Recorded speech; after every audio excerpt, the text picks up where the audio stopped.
Good morning. आज हम लोग डिस्कस करेंगे चैप्टर 14 डेप्रीशिएशन। डेप्रीशिएशन क्या होता है? Depreciation means fall in the value of tangible fixed assets. जो टेंजेबल फिक्स्ड एसेट्स की वैल्यू घट जाती है उसे हम डेप्रीशिएशन कहते हैं। क्यों घटती है? Because of its usages are with influx of time are due to obsolescence और एक्सीडेंट। मतलब या तो इस्तेमाल करने की वजह से, या समय गुजर जाने के कारण, या एब्सोल्यूट हो जाने मतलब आउट ऑफ डेटेड, या आउट ऑफ फैशन, या आउट ऑफ टेक्नोलॉजी हो जाने के कारण, या एक्सीडेंटेड हो जाने के कारण जो वैल्यू रिड्यूस हो जाती है उसे डेप्रीशिएशन कहते हैं। Depreciation is a permanent and continue and gradually fall in the value of fixed assets. Let us consider some important definition of depreciation there are। ये कुछ definition दी हुई हैं।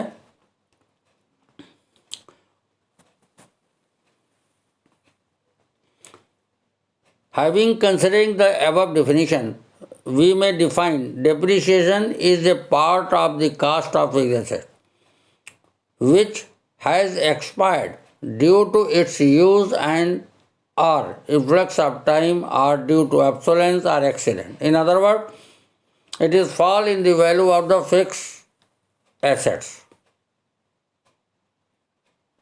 It is important to note that depreciation is charged to all fixed assets except land, because unlike other fixed assets such as machinery, computers, etc., it has indefinite economic life. Land की indefinite economic life होती है।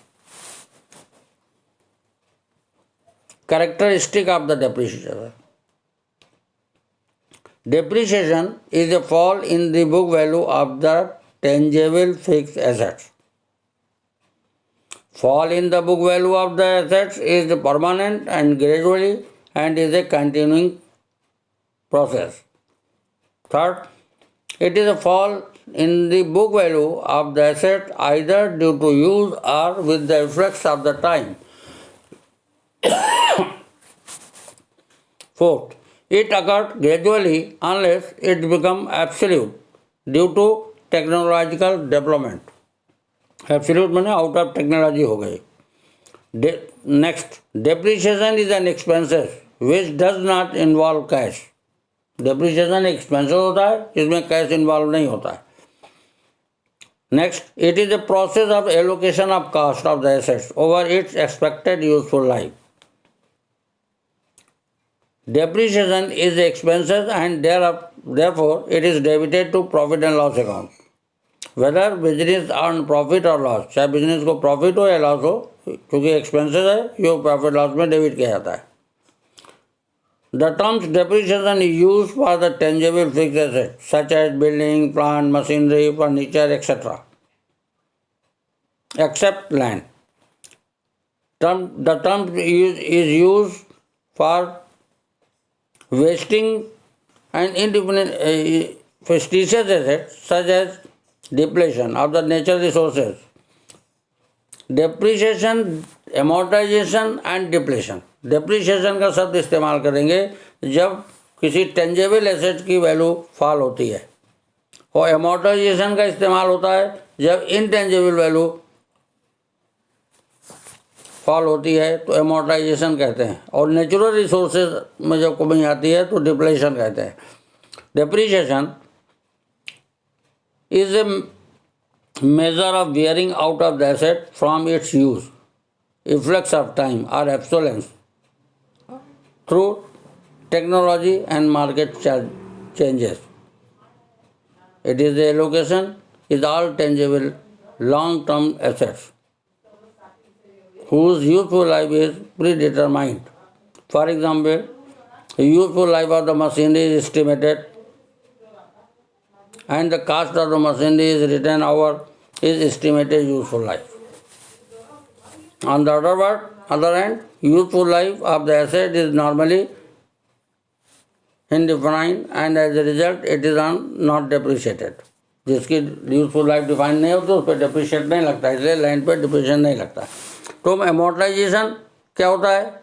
जब कोई intangible asset, for example patent या purchase goodwill है या copyright है, ये अमोर्टाइज हो जाती है over their useful life being the intangible asset. तो यहाँ पर हम अमोर्टाइजेशन का इस्तेमाल करते हैं।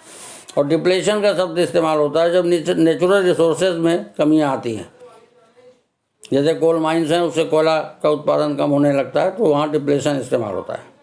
अब causes as reason of depreciation क्या होते हैं? काजेज क्या हो सकते हैं? Use of the assets, assets के इस्तेमाल करने का कारण हो सकता है। इफ्लक्स ऑफ टाइम, या समय गुजर जाने के कारण हो सकता है। एब्सोलेंस, या आउट ऑफ फैशन या आउट ऑफ टेक्नोलॉजी, या एक्सीडेंट, इन कारणों से ये काजेज होते हैं डिप्रिशिएशन लगने के। Depreciation object and need of providing depreciation. Depreciation provide करने के उद्देश्य क्या है, या इसकी जरूरत होती है इसकी। To determine the correct profit और लॉस, अगर डिप्रिशिएशन प्रोवाइड होगा तो correct profit and loss company का पता लगेगा, नहीं प्रोवाइड होगा तो गलत प्रॉफिट लॉस पता लगता है। इसलिए to determine the correct profit loss depreciation is necessary. To show true and fair view of the financial position, अगर डिप्रिशिएशन नहीं लगाएंगे तो एसेट की वैल्यू आप ओरिजिनल दिखाएंगे जो एक्चुअल होती नहीं है, इसलिए डिप्रिशिएशन लगाना जरूरी होता है। इसलिए सही true and fair view of financial position पता लगे, बैलेंस शीट ठीक से सही बने, इसलिए भी जरूरी होता है। To determine the cost of product, cost of product निकालने के लिए भी डिप्रिशिएशन, क्योंकि एसेट से कई प्रोडक्ट बनती है, अगर डिप्रिशिएशन आप नहीं लगाएंगे तो कास्ट ऑफ प्रोडक्ट कम हो जाएगी, इसलिए डिप्रिशिएशन चार्ज करना जरूरी होता है। To provide fund for replacement, depreciation is non cash expenses होता है। When charge the amount of the depreciation is retained in the business, जितना डिप्रिशिएशन आपने चार्ज किया उतना बिजनेस में रिटेन रहता है। जब एसेट की वैल्यू खत्म होती है तो हम उसको खरीद सकते हैं। For providing fund replacement. To comply with the legal provisions, it is necessary to charge depreciation comply with the provision of the companies act, income tax act, दोनों एक्ट कहते हैं कि डिप्रिशिएशन चार्ज करना नेसेसरी है, इसलिए भी depreciation charge किया जाता है। फैक्टर और बेसिस ऑफ प्रोवाइडिंग डिप्रिशिएशन, क्या फैक्टर्स होते हैं, किस बेस पे डिप्रिशिएशन प्रोवाइड किया जाता है?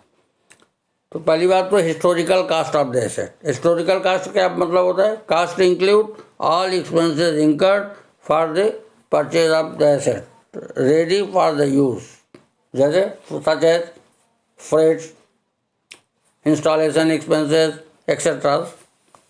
तो हिस्टोरिकल कास्ट क्या हो जाती है? Historical cost is equal to purchase price plus freight and other cost plus installation expenses, सबको जोड़ देंगे तो हिस्टोरिकल कास्ट होती है। कुछ इंपॉर्टेंट पॉइंट आपको हिस्टोरिकल कास्ट निकालते हुए ध्यान रखना है कि जीएसटी नहीं कलेक्ट की जाती, नहीं ऐड की जाती है कास्ट पे। दूसरी चीज़, कास्ट ऑफ एसेट में does not include the interest. अगर कोई इंटरेस्ट आप अमाउंट जो एसेट खरीद रहे हैं उसको फाइनेंस कराया और उसके अगेंस्ट में इंटरेस्ट पे कर रहे हैं तो वो भी कास्ट में नहीं जोड़ा जाएगा। और expenses of the capital expenditure nature, like extension of the existing machine, कोई आपको एग्जिस्टिंग मशीन है उसका हैवी एक्सपेंडिचर है तो उसको कैपिटलाइज किया जाए, कैपिटल नेचर का, वो कास्ट में जोड़ देंगे। परंतु रेवेन्यू नेचर के जो एक्सपेंसेस होते हैं जैसे रिपेयर्स है, रिन्यूअल्स है, ये अगर बाद में आपने किया है तो ये उसमें नहीं जोड़े जाते हैं। तो historical cost is equal to होता है purchase price plus freight and other cost plus installation expense, सबको जोड़ के इसे कहते हैं। तो पहला फैक्टर हुआ हिस्टोरिकल कास्ट, मतलब cost of the asset. Second, estimated या रिड्यूजुअल या स्क्रैप वैल्यू। रिड्यूजुअल या स्क्रैप वैल्यू एस्टिमेटेड होती है, वो वैल्यू होती है जो एसेट की यूजफुल लाइफ खत्म होने के बाद वो बिकने पे हमें प्राप्त होगा। Residual value is estimated value of the asset at the end of the its economic life, that is difference between the residual value and scrap value of the amount is written off over the useful life. तो total depreciation amount written off is equal to क्या हो जाता है? Cost of asset minus scrap value. तीसरा factor होता है useful life या economic life of the asset. Useful life of assets mean for which it can be use for productivity without incurring extraordinary expenses and maintenance expenses. These are the useful life. और चौथा legal provisions. Law कहता है company company law और income tax law prescribe करता method and rate of charging depreciation, किस method से और किस रेट पे चार्ज किया जाएगा, ये कंपनी लॉ कहता है। उसको दिमाग में रख के कंपनियां डेप्रिसिएशन चार्ज करती हैं। बुक वैल्यू और रिटन डाउन वैल्यू क्या होती है? It is that part of the cost of fixed asset which is not yet been written off, मतलब that is depreciated. Book value is an asset, it is cost where it is required and less depreciation written off. जो cast asset की उसको depreciation घटा देते हैं, बाद जो value आती है that is a book value, या उसे हम रिटन डाउन वैल्यू कहते हैं, book value of the assets. जब हम एसेट डेप्रिसिएशन चार्ज करते हैं तो कुछ बातों को दिमाग में रखना जरूरी होता है। जैसे लिखा when depreciation is given without the word per annum, per annum नहीं लिखा है तो फिर पीरियड से हमें कोई मतलब नहीं होता है, और पर एनम लिखा है तो डेट ऑफ परचेज से और ईयर एंड तक का पीरियड का डिप्रिसिएशन चार्ज किया जाता है। और भले डेट ऑफ परचेज नहीं दिया है तब पूरे साल का डिप्रिसिएशन चार्ज किया जाएगा। ये तीन बातों को दिमाग में डिप्रिसिएशन करते हुए ध्यान रखना चाहिए। नेक्स्ट लेसन में मेथड ऑफ डिप्रिसिएशन और उसको किस तरीके से सॉल्व करते हैं उसके विषय में डिस्कस करेंगे। दो मेथड हैं, स्ट्रेट लाइन डाउन मेथड, दूसरा रिटन डाउन वैल्यू मेथड। वो कैसे सॉल्व करते हैं क्वेश्चन उसके विषय में आपको डिस्कस करेंगे नेक्स्ट क्लास में।